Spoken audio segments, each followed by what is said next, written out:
Welcome back, everyone, and happy Monday. This is Brown Bag Bets, powered by BETSPERTS. We are your daily dose of quick hit handicapping and sports betting picks. I'm Alex Christenson, and joining me, as always, Mr. Andy Molitor. Had a quiet weekend, it sounded like, Andy, although the NFL preseason treated you well, didn't it? Yeah, took it easy. Preseason betting went well. Golf, like I said, maybe the worst week of golf betting I've ever had. I haven't even tallied up the carnage yet. When you do this, you have to go look at the balances of the accounts. You have to go look at last week and be like, all right, we've hit some outrights, things are okay, but boy, this was a rough week of golf for me. I didn't even play daily picks after a while. It's like, all right, I'm not adding fuel to this fire. I don't have a grip. It's as if I took my numbers and I should have flipped them completely upside down. There were a couple decent looks, but boy, like even with the matchups where it's like I picked someone who I thought would play very well, the opponent would play better. In fact, I played Streelman over Kevin Kisner. That wasn't ever going to win the way things went. So, but an exciting Sunday with another one of these wild playoffs with a whole bunch of players in it. We've had a lot of these. Have been fun. Yeah, the preseason's been great. Summer league going on, baseball coming down to it. It's kind of a fun time of year. And yeah, the preseason we got off to a nice start with our halftime bets on the Patriots game. We took Patriots second half, never in doubt, with an easy 80-yard run to take us off the push. But it's fun betting the preseason, found some nice angles. And really, Good you way to do get the gotta. rest off. It's almost like, and to be fair, I shouldn't even bring up this analogy because Webb Simpson did play well, but you got to look at these things when you are betting the preseason and take everything with a little bit of the grain of salt, add some context. Like people are really, really high. Oh, Mike Zimmer's really, really good at the preseason. He covers like 70% of the time. It's like, yeah, but the way this is matching up, like you don't want to take the points here. You don't want to get in bed with Minnesota. A few of us took some Denver team total. They Yeah. cashed in like the early second quarter. So do throw some context. There are some teams that, again, there will be teams that are trying, follow the news. There's going to be some teams that are treating it differently because it's only 3 games. Obviously, a couple teams get 4, but it's not the normal preseason. So do read the quotes and make sure you're putting the context to these. And I think, yeah, you should have a successful preseason. Go Jets. That was probably the only close one. The entire world bet the Jets. That one eked its way out, even covered the closing number. So good job. Yeah. And like Patrick said, the Vikings had 0 quarterbacks in that game. The Vikings weren't going to score. Although, as bad as they looked in every other aspect of the game, I would not want to be in practice today with Mr. Zimmer screaming at me. Special teams look bad. Defense Not a looked good start to especially the week. bad. And then, yeah, Kellen Mond is not the answer anyway. So, not a good start for my hometown Vikings, but it's preseason. It's when we get things figured out. A lot of So, football. what about Montreal there? How'd that end up shaking out? Honestly, I didn't even watch the final. Ended up being kind of interesting. Camilla Giorgi, who we talked a little bit about, continued just to play spectacular tennis all week. Just beat everybody pretty convincingly. Argul Pogula did have a shot. She lost the first set, needed a little break for an MT, won the second, but kind of lost her plot early in the third and wasn't able to get it back. So got a 50-1 to the semifinals, but not far enough to cash, Andy. But it was a fun final, kind of a quiet weekend. Watched a lot of Premier League soccer, a lot of bad little degenerate live bets there. I think I broke relatively even on that, which is pretty good. That's always fun. I miss soccer. Yeah, I may have put together about 5 or 6 too many preseason soccer bet. Once I started looking at it, I'm like, oh, I like this one. There's so many unique ways to bet the Premier League before the season starts with some of these. Like I picked a couple trifectas of the 3 teams to be relegated. Most of my bets were Brentford Bees stuff. One of the books I read on vacation mentioned Brentford. They're kind of owned by an analytics forward ownership, and I'm always down with that. So my old team was Sheffield. They went down, so now I'm a Brentford Bees fan. And Good yeah, start. you paid attention. I played the clean sheet, and I played that game like. You ever do this where it's like, all right, should I bet like $200 in this game, or should I bet $25 on 8 different things on this game? Yes, And I do the other way a lot more. Whereas almost always. I played Brentford to score in both halves at like plus 450. That hit the Yeah, clean sheet, the win, the handicap, the team total to score first to win the first half. I So it's love it. like, well, I could have just played Brentford 3-1 at all of the money. It would have been fine. But it was fun winning like 8 different bets on my B's, being atop the table. And yeah, let's kick off this week. I'm not even sure. Yeah, they are the official Premier League team of Brown Bag Bets. They have a The a brown fun bag aesthetic to bets, them, and I like Brentford them. bees. That is a shitload of Fantastic. bees. I do have to remind you, speaking of BBB, that is the promo code for you to sign up for our new official DFS sponsor, Prize Picks. I'm going to do some entries later in the week. I'll do a golf one for sure. And really, I think I'm going to be football heavy. I had a lot of reads on the football side of it. And I ended up only playing the Fitzpatrick one that hit, and of course lost because the golf half of it lost. But boy, I think the football one is going to be fun. I think I can make some money on that, especially just doing some two That'd be picks. great. I'm not gonna be super greedy and do the 4 or 5 pick ones. I probably will Yes, at you some will. point. I will, but yeah, it is fun again. You're not playing against anyone else, just against yourself versus the numbers. So if you're already doing projections for fantasy or any other DFS, do check out Prize Picks. We'll have some links up on social. Otherwise, it's just Prize Picks on Google Apple Store, or what's the one for, man, I have an Android and I don't even know what it's called. Like just the Google Play Store. So That store, you get the things. promo code BBB, Bound Bag Bets, BBB, $100 match, up to $100 match, which is 100% of your deposit. When you deposit, like I said, I'll have some plays out for that later this week. And we move on to Cincinnati. We're on to Cincinnati. Oh my God, that's actually the saying. We're on to That's Cincinnati. right. That's what Belichick said. Exactly. Shitty, It's always chilly, fun. good Always golf, nice. good tennis tournament. Yeah, it's they're trying to get things underway. It looks like there's a little bit of rain delaying us, so everything's kind of in a little bit of um, flux. We'll see how it goes. I'm sure it looks like they'll get started. Things will clear out in a couple hours or so. Of course, this is always one of my beefs with tennis. They don't cover the courts with anything. They'll get soaking wet and then they dry them. Seems real stupid to me, but anyway, let's hope they get them dry quickly. 3 picks here, and actually I'll touch on 2 others quickly that were supposed to have started by now. Barbara Krejcikova was supposed to have started 30 minutes before the show. Thanks to the rain delay, you could still back her -3 games if you want. Sorona Kirstea also started or supposed to start about 30 minutes before the show, but thanks to the rain delay, you can get to 2 of them. I like them. But the 3 picks you have here on the screen, Layla Annie Fernandez should be playing later this afternoon. She is a qualifier, looked very solid in qualifying. If you look around, this is mostly -4.5. It's pretty heavily juiced. I don't mind that, but I would rather honestly sell the half game here or try to get something at plus money. I was able to get plus 109. Honestly, I think -5 at even or better is a solid look here. She's playing Allison Risk, who really hasn't done much this season, doesn't really look terribly interested in playing a whole lot of tennis. Historically, has never done well here. I don't think she's ever made it out of the first round. Maybe I think she did 1 year, but it's been a long time. So happy to back Fernandez here, the qualifier against Allison Risk, who's just absolutely in poor form. -5 will sell the games. If you can still get any DFS lineups in, toss her in. I think that she's going to be a nice play there. Danielle Collins, and this is one that I actually bet at a much worse number. When this opened, it was right around 4.5. I sold it out to 5 at like plus 150, plus something like that. Everyone has come in and bet her opponent here, Shelby Rogers. I'm not entirely sure why. We're down to -3 at this point. It seems like there's still a little bit of money coming in on Rogers. Danielle Collins has only lost 1 match in the last 3 or 4 weeks. She actually has had some time to recover, to travel here. These courts should be very comfortable for her, and I don't see anything that Shelby Rogers really has done this year or really in the last 2 years on hard court to make me think that she has a great chance in this match. So going to take Collins here, lay the 3 games. If you want to do something creative and get rid of a couple more, that's fine too. I couldn't blame you at all. And then this next one, Owens Jabeur, is going to be tomorrow most likely. But again, they might start the matches at like 10:30 Eastern, 11 Eastern. So in case they start this before we get out here, Owens Jabeur -3 games. She's playing against Annette Contivate. Contivate, someone who does well from time to time on hard courts, but generally not as good as I think the market prices her on these courts, although they're quick.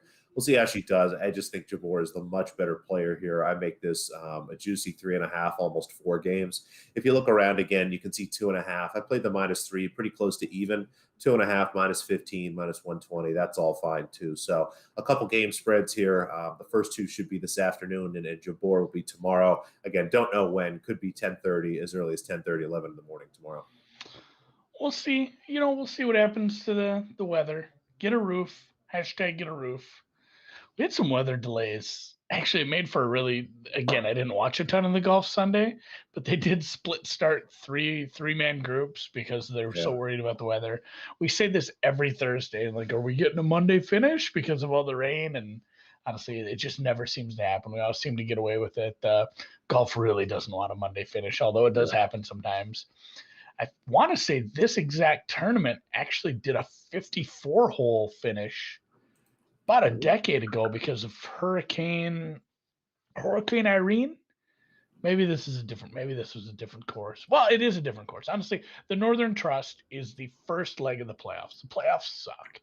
It's not cool. The playoffs are cool in every other sport. March Madness, awesome. NFL playoffs, great. Championships on, everything about that. The MLB in October, so good. And hockey playoffs, I mean, we've all seen the tweet. It's snorting cocaine and riding a motorcycle out of a helicopter. And even the NBA playoffs, even in the bubble playoffs, everything, all those are great. The golf playoffs are awful. Nobody gives a shit. There's a lot of money. But from a fan perspective, like, I'd rather see my favorite golfer win the Masters than, the East Lake to make the 15 million. Although the golfers definitely do give a shit. Like I said, there's a lot of money. The final leg, the third leg of the playoffs will be only 30 golfers, and they will split up a $60 million pot in that tournament, with the winner taking home 15. So there's some simoleons to be made the next 3 weeks. This is the 125 top players in the FedEx standings. Moving on to next week, we'll have a lot to do with the standings. They are quadrupled points, I think, now, but the top 70 in the FedEx standings move on to next week.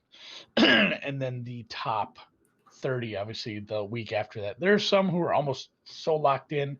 Louis Oosthuizen, not even playing because he's so high in the rankings. He doesn't need this. He did a withdrawal last week. I think he just wants to get healthy, make sure he can play well at East Lake. I don't even know if he plays next week. We'll find out. I took a couple of outrights. This is it's not a great course. It's semi-links style. It's near the water. It's hard to say. They don't play it here every year. They played here a couple years ago, but this tournament bounces around between Jersey, New York, Boston. It's just kind of a northeastern tournament, I guess. It will be in Jersey City this year, and nobody's excited about that. Like, when you are on the golf tour and you get to go to Hawaii and Florida and Pebble, and, Southern California and all these, nobody's jacked to go to Jersey City. So they will be jacked to play, though. I took a couple outrights to start the tournament with Morikawa. More of a spit in the face again of the people who said he couldn't play a links style course, even though this isn't true links, because he did win the British Open. So 18-1, third, fourth favorite, somewhere in there. I like him again. And then Paul Casey and Harris English, just some form guys, again, guys who can play on the style course. English long enough he should be longer for how tall he is, but long enough for this course. It's a decently long 71, missing one par 5. The par 5 scoring is going to be very important. Those give up a ton of scoring. It isn't going to be low like we saw last week, but probably somewhere in the 12 to 15 under range. So need some guys who can score on the par 5s and play well on the style course. So Casey and English are available around 35-40-1. I found both of them at 40 this morning, and Morikawa is pretty consensus at 18. I'll have those, and I'll have some more looks tomorrow, and we'll obviously play the course tomorrow on Approaching the Green. I like it. Morikawa, that's a short number for you. You normally don't go less than 20-25. I know, but it's such a tough field. Like I said, it's all the best players. You don't have any shitty players. It's the top, 125. So tough field for sure. Hey, what do you have? That single digits, I assume? Yeah, I think Rahm is 10-1. I believe he's pretty consistent. So if you have a bad book, he'll be like 8-1 there, I'm guessing. So take it easy on the super chalk, but you never know. Like Rom is just the best golf player in the world right now. Best golf player. I'm going to call that golfer from now on. So we talked a little NBA last week. We talked a little summer league, and not overreacting to the summer league, but you have put together a massive portfolio of some award futures already. What do you got, Alex? Award markets are starting to open. I try to wait till they're in a couple different books before I do this, but these are honestly some of my favorite markets to bet every year. If you watched the show at this time last year, win a handful, and I'll continue to go through and do these. I know that people feel a certain way about betting futures. Yes, it's money you have to put away for long term, but I generally find an edge in some of these markets, and I'm happy to take some money and kind of frankly hide it from myself for a little while if I can get some nice numbers. And this is a market where last year was really interesting. There was a bunch of players that we saw that were heavy favorites to win this award. I think there was at least 3 or 4 guys that were minus 200 or deeper at certain parts of the season. We had a couple of them. Christian Wood was in great shape. He blew out his ankle. I'm trying to think of some of the other guys, but Julius Randle ends up taking the cake. As I look at the year to come, there were 6 guys that stuck out to me, especially based on their number. Try to stick to guys that were a higher number. Really, anyone that's less than 20-1, it's going to be hard to find value there, not only because they're better players who have high expectations, so there's not much way for them to really improve. And at the same time, as I mentioned, there's a lot of variability in those markets. So if there's someone in that range you want to bet, maybe put a check mark there and go back every couple of weeks. Books are nice enough to open these up so you can move them around. But as you're looking at most improved player candidates, it's generally an award that goes to younger players. On average over the last 10, 11 years, it's gone to someone who is, in their 3rd, 4th season in the league. You generally see a pretty big jump in your counting stats. You have to remember, this is a media award. This is voted on by a bunch of members of the media. As you go back and look, pretty much everybody that wins this award sees about a 4 to 5 point jump in their points per game, pick up an extra rebound, an extra assist, something like that. So your basic counting stats, the numbers that those guys are looking at all the time, generally get better. Helps to be on a good team, but you don't have to be on a great team. Something that I found to be interesting. And again, kind of generally younger players, and they have to be starters, which I thought was interesting. I went back and looked. 10 out of the 11 years, every single player except one started every game they played, and the one who didn't missed only one game they played. They started, I think it was 69 out of the 70 games they played. But with all that in mind, we'll look to these 6 guys this year. John Morant at 33-1 is on a Memphis team that I think is being very underrated at this point. If you look at their odds to make the playoffs, it's at like plus 150. This is a team that was the 8th seed last year, made it through the play-in game. They returned basically the same team, but it's a little bit deeper. Should be a great regular season team and a season that should have a lot of injuries again. If Morant can take his point average, get it from about 19 where he was last year in that 22 range, and this Memphis team can take advantage of some injuries and just the fact that night to night they've got 10 to 12 young guys who are solid players that they can put in even if somebody gets injured.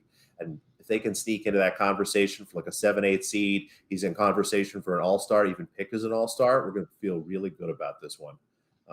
Keldon Johnson made the Olympic team. Pep Popovich chose him as kind of a late alternate to be on that team, and we've seen a lot of young players go into that situation and come out the next year much better. Being surrounded by the game's best, seeing what it really takes to be a great player in the league makes a big difference. He was a starter last year for the Spurs, will be a starter again this year, and as they've taken players out of that team, no more LaMarcus Aldridge, no more DeMar DeRozan, there's going to be a lot more opportunity for Keldon Johnson there, so take him 33-1. Kyle Kuzma, who in his 2nd season, if you remember, with the Lakers, was averaging over 18 points a game, was a solid starter with good defense. A guy from Cleveland showed up for 2 years, sent him to the bench, did get him a championship, but it's been a little while since we've seen Kyle Kuzma as a starter. He is now out of Los Angeles and Washington. He'll be starting there, I think, as the 2nd option on offense. I think at 40-1, there's a great chance for him to be really competitive for this award, if not win it. Again, just in a great situation for a team that will be better without Russell Westbrook, and he's going to be back to having a lot of opportunities. So at 40-1, I like a guy that we've seen do it before. We have a couple long shots here. Matisse Thybulle, this is mostly a bet on Ben Simmons getting traded. If Simmons gets traded, Thybulle is the immediate slot in defensively. His shooting gets better every year, and we've seen him just be better. So his offense is going to have to take a big step forward. I think he averaged like 5 points last year or something. So that's got to get to the double digits. But I think with the minutes, with Simmons being off the floor, he can kind of fill in as a cutter there. He'll do well in transition. Again, his shot continues to get better. So if he can be a great defensive player and get to kind of mid double digits in terms of points, he's going to be in conversation. Markelle Fultz just continues to get hurt every year, but looked great 2 seasons ago, especially in the second half. Leading that Orlando team, was solid last year before tearing his ACL in 8 games.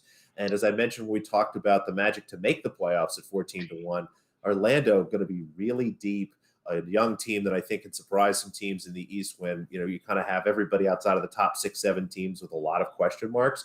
So I think Fultz has a chance to really get a lot of attention. And again, it's a media award. They would love to write all these articles and do all these podcasts about the former #1 pick, overcoming the Sixers, overcoming the shoulder nonsense, overcoming the ACL, and now he's with the playoff competitive Magic, blah, blah, blah, you know what I mean? So we'll sprinkle that at 80-1. And then I heard you there, a little excited for Mr. Anunoby. This is, if I had to pick my favorite, this is probably my favorite, not only because of the number, because of the opportunity here.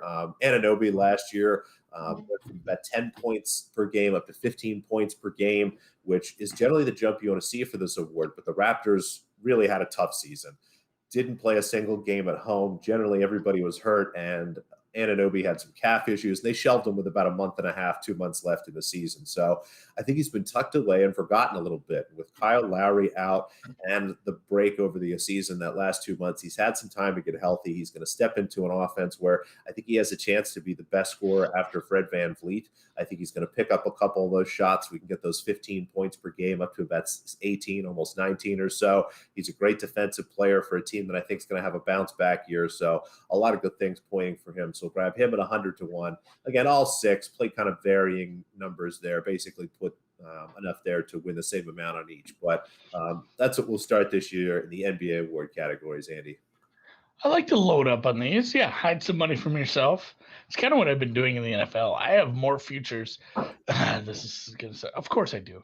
I have more futures this year already than I did last year. And I think it's just because I took it easy last year, because, boy, was I sketched out by last year. I should probably be sketched out by this year, too, with the fact that you can legitimately forfeit a game if you F up bad enough with your COVID stuff and you don't have enough players. So that's the best of the portfolio. You got to mix it up. As the Jizzle once said, you got to diversify your bonds. You do got to mix it up. And speaking of that, and we'll do this again all week this week, all week next week, we'll talk some WinBet lines, especially when there's not games. There'll be games later this week again. We'll have Thursday and Friday games to talk about. But while we don't, courtesy of WinBet now, the NFL Offensive Rookie of the Year category, this one was Hot Take City on the Twitter timeline over the weekend. As we saw some of these men play, Lawrence looked good at times. Fields obviously was very anticipated. What's his name? Mr. Lance. He threw a nice. He had some up and downs. Some people, and we joked about this off air a little. Like, depending on who you're standing, if you're that team fan, if you already have some bets on these guys, you can go one of two ways. Like, oh my God, he looks so good in the preseason. But if you have somebody else be like, yeah, but it was against backups, or this was a bad team. So build your own narrative. That's what we see all over Twitter. It's been fun. The whole world crowned Fields Rookie of the Year there for a second. And now Nagy comes out this morning and says that Andy Dalton's probably still starting the season, which to the chagrin of the Chicago faithful. So, yeah, it's going to be interesting. I don't know if I've ever had a season where there's been 5 quarterbacks who could see legitimate time. Not only 5, but 5 that could be good. And they're all going to, like, 2 for sure. Obviously, in Jacksonville and New York, you're going to see significant time. Fields will. They can't take, Andy Dalton all season and then just put Fields in for the last 4 games or something. The Niners one is less clear. I think what we saw from not to overreact, but what we saw on Thursday night kind of screams like, Cam isn't the future. You might as well play this guy. He looked halfway poised. He didn't look scared. So get him out there. So obviously my guy Lance might be the least likely as far as to see the full season or to see the most games in my mind. But some of these other guys looking like they're going to get plenty of time. And that is like the prereqs that you went over for how to win comeback player or most improved player of the year. The biggest prereq for NFL offensive rookie of the year is usage. You got to have usage before you can showcase your talent. Although you don't have to be the starter at the beginning of the season. We saw that last year down in Los Angeles, almost said San Diego. Did you have any takes? I have a Wilson ticket at 10-1. That's about it for now. I had some Lance at like 8-1, thanks to our buddies in our other chat talking about football. I think that he has a chance to take that job and kind of really do some special things, and really is what would probably be the best team in the league if you knew that they had an above-average quarterback for the whole season. So if he can come in and be a positive on that offense, the 49ers are going to be great, and there'll be a lot of talk about him. So grabbed a little of him at 5.5-1. Don't mind it, but obviously don't like it as much.